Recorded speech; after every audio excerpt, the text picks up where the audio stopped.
je vais pas réussir à me dire, ouais, j'ai boycotté cette marque, mais cette marque-là, c'est pareil. Enfin, par exemple, Apple, enfin, je sais plus, voilà, le cobalt, etc. Il y a des guerres pour ça, etc. Et à côté, enfin, c'est trop compliqué. Ouais, c'est trop compliqué. Moi, j'avoue, je préfère faire semblant, je sais pas, hein. Ouais, je ferme les yeux et voilà.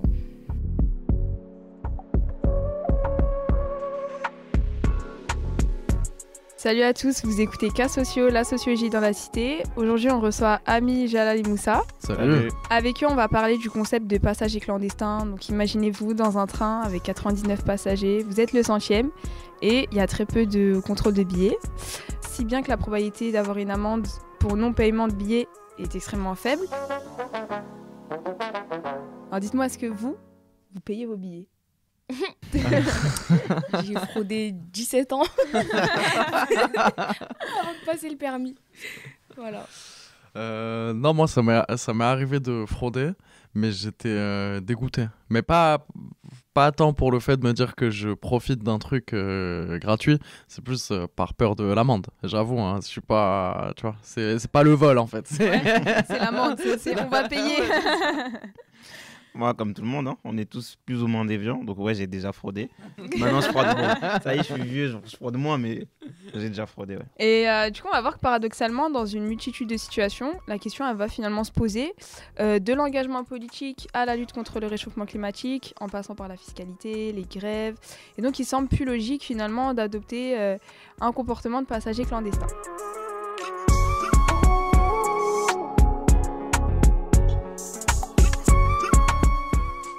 Moi, j'ai une question du coup, parce que là, tu parlais des grèves, etc.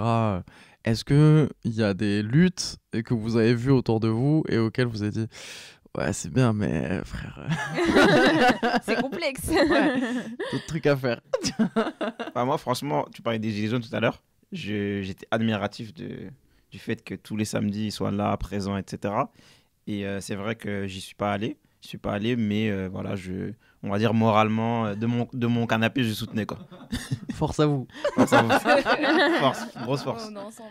Donc finalement, on va voir que pourquoi on n'adopte pas ce comportement, en quoi ce concept de passager clandestin, il va nous permettre de comprendre l'engagement politique ou autre. Et du coup, Moussa, est-ce que tu pourrais nous parler de ce concept de passager clandestin ? Ouais, alors on le doit à Manco Rolson, donc c'est un économiste américain. Il écrit dans La logique de l'action collective ce concept de passager clandestin. Donc c'est assez simple en fait, quand il y a une action collective, c'est donc un ensemble d'actions avec plusieurs individus concertés pour faire triompher une cause, quelle qu'elle soit. Et il dit qu'à chaque fois en fait, il y a deux types de comportements, un comportement actif, on prend part, et un comportement passif où finalement même si on soutient, on va pas forcément y aller. Et donc il dit que rationnellement en fait on fait tous ce calcul, avantages et coûts. Et donc, par exemple, si on prend la grève, les coûts de la grève, c'est assez simple, hein, c'est un coût financier d'abord, parce qu'on n'a pas de salaire, et un coût en termes de temps et d'énergie. Alors que les avantages, ils ne sont pas certains, ils dépendent du contexte, etc. Et donc, ce serait de gagner la mobilisation et d'avoir les revendications espérées. Or, ça ne marche pas tout le temps. Et à partir de cette hypothèse, les sociologues, notamment en sciences politiques, se sont saisis de ça pour expliquer par exemple le déclin du syndicalisme en France, qui est passé, on le rappelle, de 30% des années 70 à 9% aujourd'hui. Et donc voilà, c'est assez fort. Et ce concept, il permet en fait d'expliquer beaucoup de choses. Est-ce que autour de la table, il y en a qui ont déjà fait grève ? Oui. Ouais. Moussa, parce que t'es en tant que prof ou en tant que prof. Tu peux nous expliquer ? Ouais, c'était donc par rapport à plusieurs réformes, notamment celle du baccalauréat. C'était quand ? C'était donc il y a 2 ans. C'était donc des épreuves aménagées en classe de première. D'ailleurs, vous étiez On va des pas élèves. oublier, parce qu'on était venus, d'accord ? On était venus. Ah oui, Monsieur Ndia est absent, donc j'ai fait le chemin pour rien, d'accord ? Il faisait froid en plus. Et du coup, effectivement, après, l'idée, c'était que, en fait, en termes de rythme, on n'était pas vraiment d'accord sur les modalités de la réforme, qui est quand même passée. Donc voilà, C'était la première fois que tu faisais grève ? C'était la première fois en tant que prof. Ok. Et genre, pourquoi tu t'es dit, vas-y, je fais grève ? Est-ce que c'est parce qu'il y avait d'autres gens autour de toi ou aussi personnellement, hein ? Ouais, un peu de tout. C'est les deux, en fait. D'ailleurs, d'abord pour moi et mes collègues et moi, nos conditions de travail allaient changer. Et elles ont changé, effectivement. Et aussi pour les élèves, aussi avec aujourd'hui le bac qui n'est plus vraiment national. Et donc, moi, je trouve qu'en termes d'inégalité, ça peut être un problème. Donc, c'est pour ces raisons-là. Donc ouais, t'as eu justement ce calcul? Genre, ouais, salaire et tout, c'est chaud. Franchement, à chaque fois qu'il y a une grève, le calcul, on le fait. Ouais. Pour pas mentir, à chaque Ouais. fois qu'il y a une Ouais, grève. c'est normal, je pense que Ouais, c'est c'est normal. Parce que moi aussi, j'ai allumé la télé, j'entendais les politiques dire oui, il y a souvent des grèves pour rien finalement ou quoi, mais il n'y a pas de grève, il n'y a jamais de grève pour rien. Les gens ne sont pas payés. Donc, quelqu'un qui est père de famille, qui ne peut pas payer son loyer ou quoi, il va jamais faire la grève pour rien. Mm. Donc, je pense que c'était vraiment c'était absurde, mais heureusement qu'on avait des profs comme Moussa qui faisaient la grève, ils se sont fait entendre d'ailleurs, donc je trouve ça. Franchement, c'était cool, Ok. pour eux en tout cas. Et vous, les filles, vous avez déjà fait grève? Non, Non. Non, peut-être plus tard, un jour. Sans doute, hein. Ouais. Mais Ouais. je pense qu'on Bah, c'est sûr, t'as vu. on était Il y a trop nous-mêmes. de problèmes là. Ouais, Ça Il y a va trop de commencer là. Ça va commencer à faire des grèves. Non, on comprend les revendications. Donc, Ouais. nous-mêmes, on était en colère par rapport à leurs Bah ouais. revendications. Donc, nous-mêmes, on avait envie de faire grève. Même, je me rappelle, un jour, les élèves, ils se sont tous mis d'accord pour faire le mur devant le lycée. Hein. Ah, mais il y a eu des blocus. Je crois qu'il y en a eu. Ouais, il y a eu. ouais. Bah oui, d'ailleurs, Ça il y a eu compte, aussi une non forme de grève, on va Ouais, dire, ouais. à Ah bah notre ouais. échelle. Donc, Ah bah oui, du coup, j'ai déjà fait grève. ouais. Malgré moi. Malgré. Du coup, moi, j'avoue, j'ai été clairement opportuniste, pour dire la vérité. Je me rappelle au lycée et même un peu à la fac, il y avait des mouvements. Je sais pas si tu t'en souviens, Moussa, c'était tu sais, la réforme d'Arcos, je crois. Ouais. Il y avait la réforme d'Arcos, il y avait, il y avait Le à CPE, l'ancienne, juste le avant CPE à Ouais. l'ancienne. Et j'avoue, le CPE, je crois que je devais être en 3e ou en seconde. Et j'avoue, là pour le coup, moi j'étais au chaud à la maison. J'étais en mode, vas-y, les élèves font la Allez au grève fond, allez au fond, et moi, tout. je Et vais moi derrière. j'avoue, j'étais en mode C'est bénéf. opportuniste, mais pas dans le sens j'allais méchant, ouais, j'allais à l'école, mais dans le sens, vas-y, je profitais du mouvement de grève, tranquille, au chaud, alors que voilà. Passager clandestin. On revient au passager clandestin.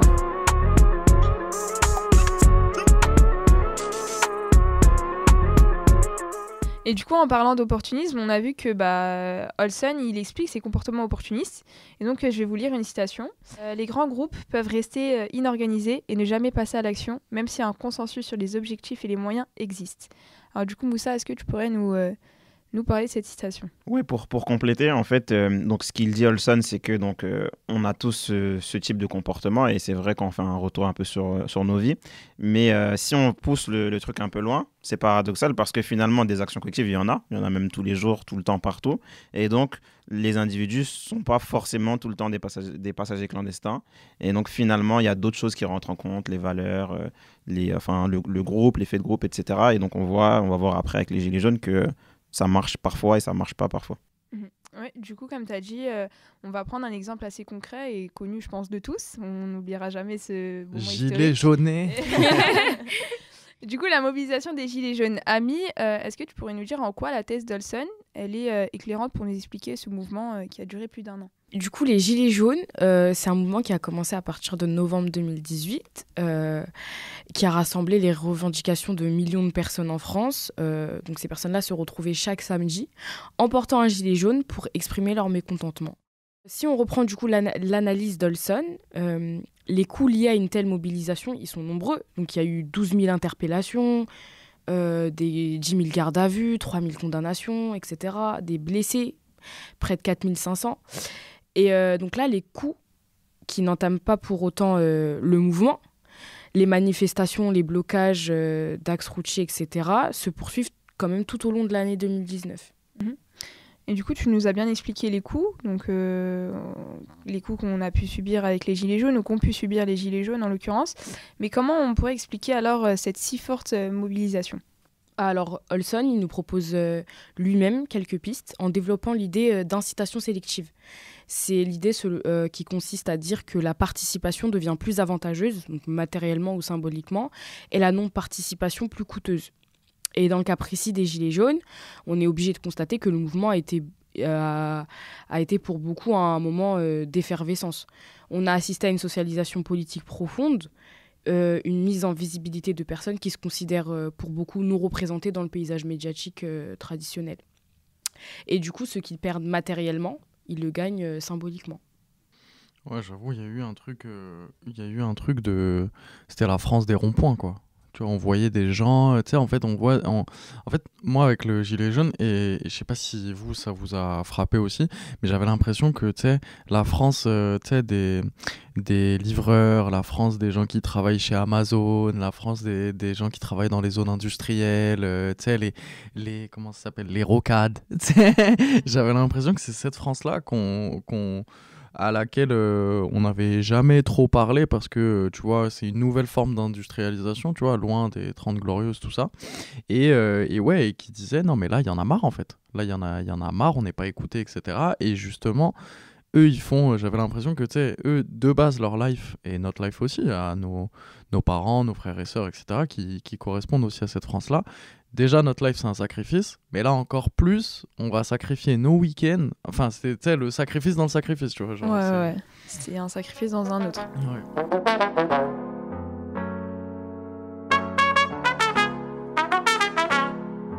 Ouais. Du coup, pour poursuivre notre réflexion, on va analyser la théorie du passager clandestin dans un autre contexte que celui des Gilets jaunes, et donc celui des biens communs, en particulier avec la cause environnementale.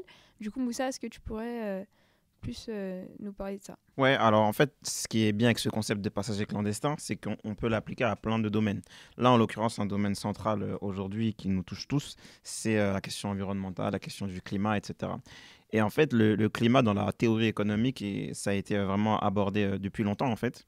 Et c'est un bien commun. Donc, ce qu'on appelle un bien commun, c'est donc un bien qui est d'une part rival. Ça veut dire que la consommation par un individu, elle peut engendrer un effet, une baisse sur les autres. Donc, par exemple, imaginons que moi, je vais polluer beaucoup, eh bien, mes voisins vont être touchés.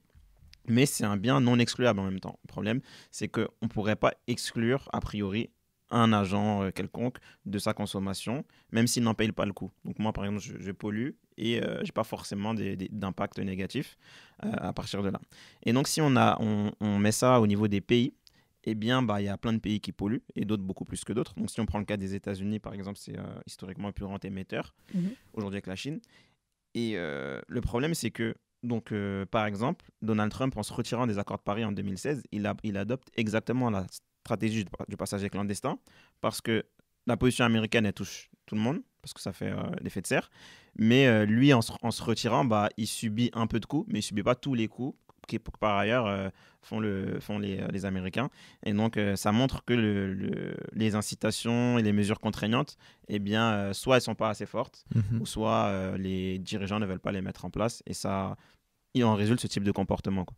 Et autour de la table, l'écologie, par exemple, on en parle beaucoup. Vous êtes en mode passager clandestin ou plus vous payez votre ticket du bateau écologique? Moi, 50-50. Hein. En fait... non, ça commence déjà à négocier en bonne passagère clandestine. Non, en fait, je vais pas mentir, je vais pas jusqu'à trier les trucs et tout. Parce que, je sais pas, on l'a jamais fait. Après, peut-être que là, en grandissant, je me dis, bon, c'est peut-être important de trier ses déchets, voilà. Mais déjà, je jette pas les déchets par terre. C'est pour ça que j'ai dit 50-50. Tu me parles, y a pas de Oui, voilà. C'est la propreté, ça, c'est pas la pollution. Et aussi, tout ce qui est plastique, etc., j'essaye maintenant, par exemple, quand on achète des légumes, des fruits, etc., j'essaye de pas prendre des trucs avec des sachets plastiques, etc. Ça, maintenant, je le fais, par exemple. C'est pour ça, voilà. Ouais. Okay. Moi, j'ai pas le choix. Ouais. Moi, j'habite en pavillon, on n'a pas le choix que de trier. Alors, la transition, elle était trop compliquée parce que ça m'énervait déjà de trier, de mettre dans une poubelle, une autre poubelle, sortir cette poubelle-là, tel jour, cette poubelle-là. C'est une organisation, c'est hyper chiant, mais c'est devenu naturel. Donc, ça commence par le tri. Et toi, Moussa? Moi, c'est paradoxal, un peu comme Ami. Par exemple, j'ai la chance de voyager, donc je prends l'avion. Et c'est un des émetteurs vraiment qu'on connaît. Mais par ailleurs, j'essaie de faire ma part, un peu comme tout le monde. Donc, par exemple, quand on voyage un peu avec notre asso, on plante des arbres. Donc, je me dis, voilà, peut-être que je compense un peu. Ouais, ok. C'est peut-être un peu hypocrite, mais voilà. La triche, là. C'est un peu... voilà. Et toi? Non, moi, j'avoue deux choses. Déjà, moi, j'utilise beaucoup ma caisse. beaucoup la voiture et je sais que c'est un truc qui pollue de ouf et tout, mais j'avoue 1h30 de transport, voire 2 heures de RERB, transport. là. Ouais, non, non. RERE, le diable. Je peux pas. Le Non. show est vite fait, je crois. RERE comme enfer. donc Clairement. voilà, mais là, moi c'est le tri aussi. J'essaie d'un peu plus trier et tout, mais je sais pas. En fait, je sais pas ce qu'il en résulte. Tu vois, j'aimerais bien qu'on me dise, ah ben cette année en France, grâce au tri, on a pu économiser ou construire ou produire, je sais pas combien de t-shirts. Enfin bref, voilà. Donc j'aimerais bien que ça soit un peu plus traçable. J'avoue, j'essaie d'acheter moins de vêtements. C'est le gros truc, j'essaie de... Moi, On ça, va je pas peux rentrer pas. dans ces Voilà, on va rentrer dans le vif du sujet. C'est notre étape, ça. Voilà. C'est notre étape. C'est Mais- complexe. Mais j'essaye d'acheter moins de vêtements parce que je me dis, bah, l'industrie du textile, je crois que c'est l'une des plus polluantes avec peut-être l'industrie de la viande. Et du coup, ouais, il faut, je sais, beaucoup d'eau pour produire un t-shirt, etc. Que ce soit dans la production, dans le fait de changer de couleur, etc. Et du coup, j'essaye d'acheter d'occasion. J'essaye avec Vinted, etc. Mais bon, c'est un peu... C'est vite fait en vrai, tu vois. C'est pas... Mais toi, Ami, les vêtements, non. Là... Non, moi je peux pas, je vais pas mentir. mais voilà, enfin en gros, des vêtements que tu mets plus, Ouais, voilà. tu les envoies. Ouais. Enfin, ma mère elle les envoie au Mali, voilà. Comme ça, on fait tourner.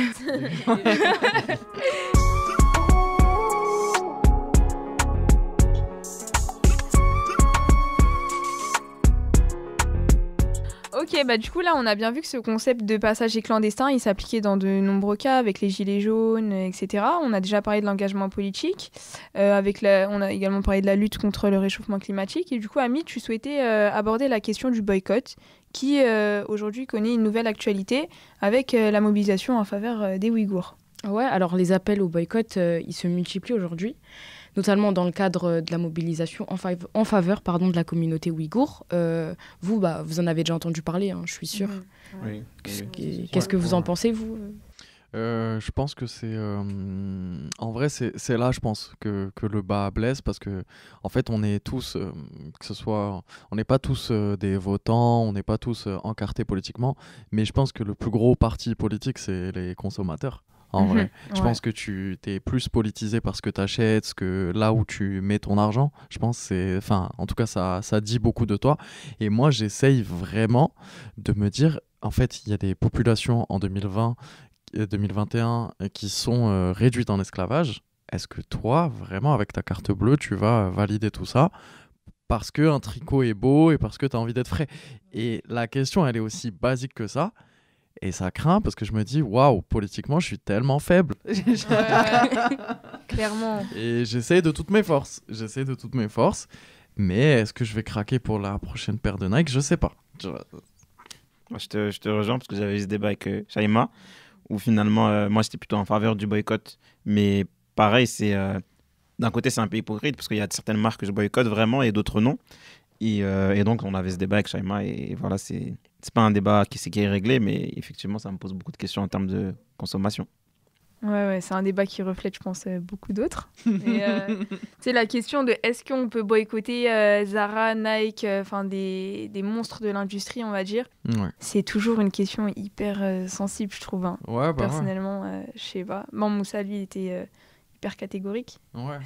Lui, c'est boycott Nike, c'est mort. Ouais. Mais moi, j'étais plus je suis pour le boycott, ça c'est sûr. On sait que c'est un outil hyper... on sait que efficace, voilà. L'économie, quand on touche à l'économie, ça devient toujours plus complexe. Mais je me sentais pas, comme je disais, par sincérité. Je vais pas dire que je boycotte alors que c'est pas du tout le cas. Alors pas du tout. Et toi, Ami? Ami est la mode. Non, même pas. Non, mais en fait, c'est ça. Et c'est surtout aussi, je vais pas réussir à me dire, ouais, j'ai boycotté cette marque, mais cette marque-là, c'est pareil. Enfin, par exemple, Apple, les téléphones, le matériau, là, je sais, le matériel, les batteries, je sais plus, voilà, le cobalt, etc. Ça aussi, ça, il y a une histoire, il y a des guerres pour ça, etc. Et à côté, enfin, c'est trop Zara compliqué. avec les Ouïghours, ouais, c'est trop complexe. compliqué. Moi, je préfère, j'avoue, je préfère faire semblant, je sais pas. Hein. Genre, non, mais ouais. Ouais, je ferme les yeux et voilà. Mais je pense que la radicalité, entre guillemets, parce que moi, je vois beaucoup de gens, tu vois, tu sais, je suis admiratif, en fait, des gens qui mettent de leur temps pour s'engager, etc., pour les causes nobles, tu vois, qu'elles soient politiques, qu'elles soient sociales, qu'elles soient environnementales, etc. Et moi, je me dis, mais il y a peut-être une radicalité à avoir, nous, c'est-à-dire plutôt que d'aller faire ses courses, tu vois, dans n'importe quel grand supermarché, on peut se dire, bah vas-y, quel producteur du coin je peux aider, ou plutôt que de... Ouais, non, il y a plein de trucs comme ça, et j'avoue, des fois, tu te dis, ouais, moi, la politique, ça m'intéresse pas, mais en vrai, c'est...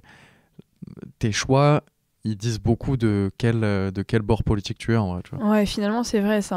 Moi, quand j'entends quelqu'un qui me dit la politique, ça m'intéresse pas, bon, je suppose qu'il doit se dire, écoutez, c'est les meetings de Zemmour à Villepinte. Ouais. Ça, je pense que, moi-même, on va pas trop... on va pas rentrer dans les détails, mais voilà.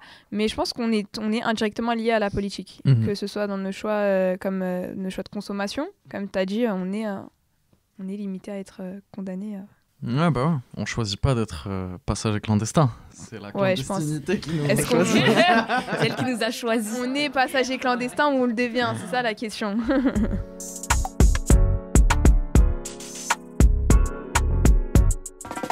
Donc encore une fois, le concept de passager clandestin, il est assez opérant.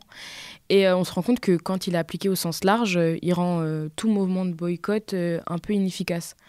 Cependant, historiquement, il y a eu des mouvements de boycott qui ont abouti à des changements sociaux de grande ampleur. Vous en connaissez, je pense. Le boycott des bus à Montgomery dans les années 50, à la suite de Rosa Parks, qui a duré 380 jours. Ça a quand même abouti à l'abolition des lois ségrégationnistes. On a les sanctions internationales contraignantes contre le régime d'apartheid sud-africain après les émeutes de Soweto en 1976, ce qui va aboutir à son abolition. Ouais, non, on voit qu'il y a eu des choses, des choses qui ont servi et du boycott qui a permis de modifier des vraies situations politiques qu'on pensait genre gravées dans le marbre, comme la ségrégation, comme l'apartheid en Afrique du Sud.